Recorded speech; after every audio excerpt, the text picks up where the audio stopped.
ইসরায়েলের সঙ্গে সদ্য সমাপ্ত ১২ দিনের রক্তক্ষয়ী সংঘর্ষের পর ইরান শান্ত নয়।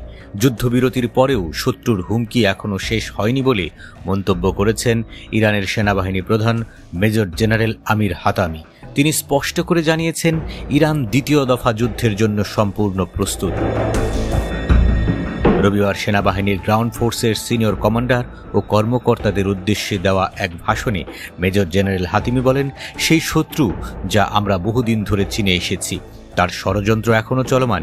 বিশেষ করে ইহুদি রাষ্ট্র ইসরায়েল আবারও আমাদের বিরুদ্ধে একটি মারাত্মক কৌশলগত ভুল করেছে। তিনি বলেন, ইরানের জনগণের অলৌকিক ধৈর্য ও প্রতিরোধী প্রমাণ করেছে যে শত্রুর পরিকল্পনা ব্যর্থ।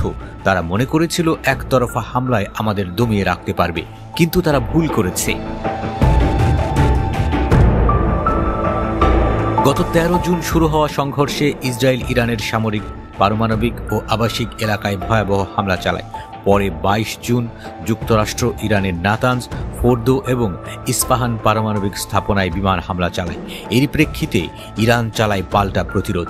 ইরানের বিপ্লবী গার্ড কোর পরিচালনা করে অপারেশন ট্রু প্রমিস ৩ নামের প্রতিশোধমূলক হামলা, যার আওতায় ২২ দফায় মিসাইল ছোড়া হয় ইসরায়েলের অধিকৃত ভূখণ্ডের বিভিন্ন শহরের দিকে। একই সঙ্গে যুক্তরাষ্ট্রের হামলার জবাবে ইরানের সশস্ত্র বাহিনী কাতারে অবস্থিত আমেরিকার সবচেয়ে বড় ঘাঁটি আল উদেইদে একাধিক মিসাইল নিক্ষেপ করে।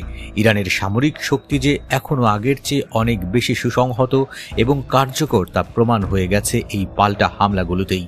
হাতামি বলেন, আমাদের মিসাইল ও ড্রোন সক্ষমতা এখনও অক্ষত রয়েছে এবং পূর্ণরূপে সচল। যুদ্ধবিরতির আগের শেষ মুহূর্ত পর্যন্ত প্রতিরোধ অব্যাহত ছিল। আমাদের আত্মরক্ষার পথেই আমরা বিজ্ঞান ও প্রযুক্তিতে এগিয়ে যাব। তিনি আরও বলেন, ইসলামী প্রজাতন্ত্রের ধর্মীয় পরিচয়, দেশপ্রেম ও বৈজ্ঞানিক অগ্রগতি, এই ৩টি কারণেই বৈশ্বিক উদ্ধত্ত আমাদের বিরুদ্ধে, কিন্তু আমরা পিছিয়ে যাব না। সেনাপ্রধানের মতে, সেনাবাহিনীর ৪টি শাখা স্থল, নৌ, বিমান ও প্রতিরক্ষা সবকটিতেই দ্রুতগতিতে প্রযুক্তিগত উন্নয়নের পথে এগোচ্ছে। সব শাখায় এখন যুদ্ধ প্রস্তুতির সর্বোচ্চ পর্যায়ে। তিনি মনে করিয়ে দেন, ইসরায়েলের ৮০ বছরের কম সময়ের অস্তিত্ব জুড়ে তারা শুধুই আগ্রাসন চালিয়েছে। গাজা থেকে শুরু করে ইরান, লেবানন, সিরিয়া পর্যন্ত তাদের অপরাধ ইতিহাস সবাই জানে। যদিও ২৪ জুন কার্যকর হওয়া যুদ্ধবিরতি সাময়িকভাবে সংঘর্ষ বন্ধ রেখেছে, তবে ইরান তা স্থায়ী বলে মনে করছে না। সেনাপ্রধান বলেন, আমরা শত্রুর প্রতিটি পদক্ষেপ পর্যবেক্ষণ করছি। দ্বিতীয় যুদ্ধ যদি শুরু হয়, তাহলে এবার ইরানের প্রতিক্রিয়া হবে আরও তীব্র, আরও বিস্তৃত। বিশ্লেষকরা মনে করছেন, এই বার্তা শুধু ইসরায়েল নয়, যুক্তরাষ্ট্রকেও উদ্দেশ্য করে দেয়া হয়েছে। ইরানের বার্তা স্পষ্ট, তারা আর পেছনে ফিরবে না। এবার আত্মরক্ষার পাশাপাশি আঘাত হানার মনোভাবও তাদের প্রস্তুতির অংশ।